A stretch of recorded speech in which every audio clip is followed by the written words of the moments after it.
देखिए प्रश्न दिया है, एक गोलाकार कांच के बर्तन की एक बेलन के आकार की गर्दन है। मतलब एक गोलाकार कांच का बर्तन है, ये आपका गोलाकार कांच का बर्तन हो गया, और इसका जो गर्दन है वो बेलन के आकार का है। ये देखिए, ये बेलन के आकार का क्या हो गया, गर्दन हो गया। अब अगर इसमें आप पानी भरेंगे तो यहाँ से लेके पानी कहाँ तक भरेगा, इस पूरे बर्तन में यहाँ तक भरेगा। अगर इस यहाँ तक भरेगा तो इसका आयतन कहाँ तक होगा, यहाँ पूरा यहाँ तक पानी भरेगा। फिर इस गोले में पानी भरेगा, इसमें जितना पानी भरेगा तो इसका टोटल आयतन ये हो जाएगा।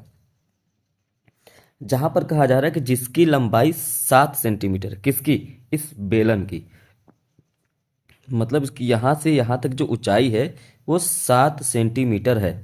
फिर कहा जा रहा है कि इसका जो व्यास है वो 2 सेंटीमीटर है।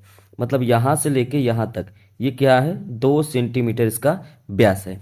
क्लियर। फिर कह रहा है जब गोलाकार भाग का व्यास, जबकि गोलाकार भाग का, ये गोलाकार है और इसका व्यास यहाँ से यहाँ तक है, इसका जो व्यास है वो 8.4 सेंटीमीटर इसका व्यास है, गोले का, ये गोला का। कह रहा है कि ज्ञात कीजिए कि बर्तन में कितना पानी भरा जा सकता है। देखिए जब बर्तन में आप पानी भरेंगे तो ये पूरा यहाँ से इसका जो बेलन का आयतन है और इस गोले का जो आयतन है, ये टोटल आयतन अगर आप जोड़ें तब जाकर इस गोले में कितना पानी भरा जाएगा वही होगा, क्योंकि पानी भरेंगे तो गर्दन तक तो आएगा ही आएगा। ठीक है।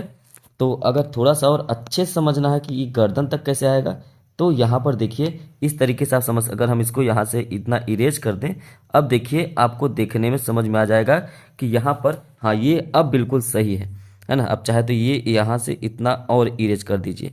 अब इरेज करने पे आपको ये बर्तन का आकार बिल्कुल अच्छे से समझ में आ रहा होगा कि हाँ ये जो बर्तन है बिल्कुल है। तो पानी भरेंगे तो इसमें ही तो पूरा पानी भरेगा।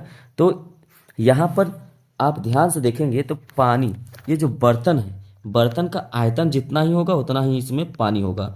तो बर्तन का आयतन क्या हो जाएगा, तो लिखेंगे बर्तन का आयतन बराबर, सबसे पहले इस बेलन का आयतन, बेलन का आयतन, इसमें आप क्या जोड़ेंगे, इस गोले का आयतन, ये जो गोला है इसका भी आयतन, गोले का आयतन।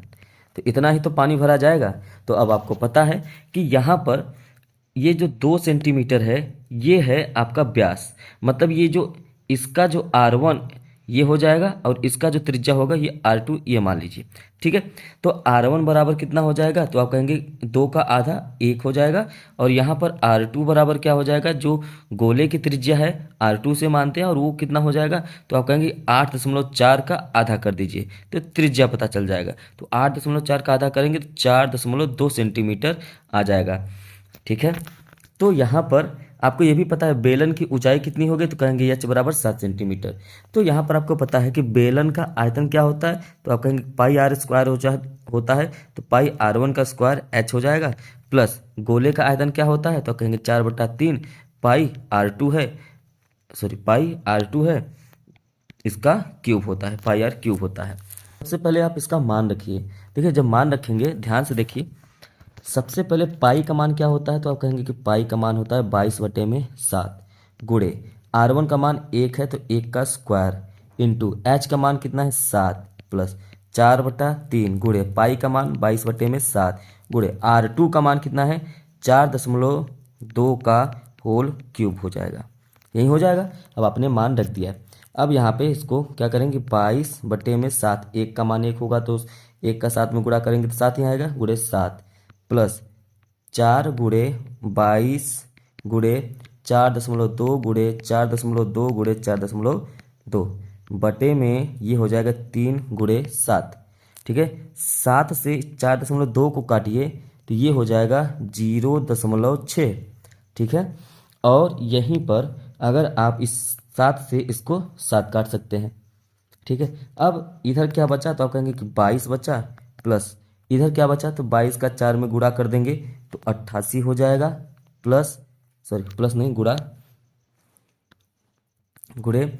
अब यहाँ पे क्या है, तो कहेंगे कि यहाँ पर देखिए, अब चाहे तो 3 से 0.6 को भी काट देंगे तो 0.2 आ जाएगा।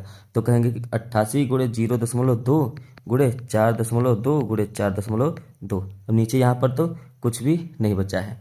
तो अब क्या करेंगे, 22 प्लस 88 गुणे इन तीनों का आपस में गुणा करेंगे तो वो आएगा 3.528। ठीक है।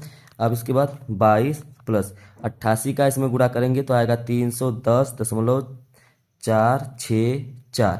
और इन दोनों को जोड़ देंगे तो आ जाएगा 332.464। तो इस बर्तन में इतना सेंटीमीटर क्यूब पानी आएगा और यही आपका क्या हो जाएगा, आंसर हो जाएगा।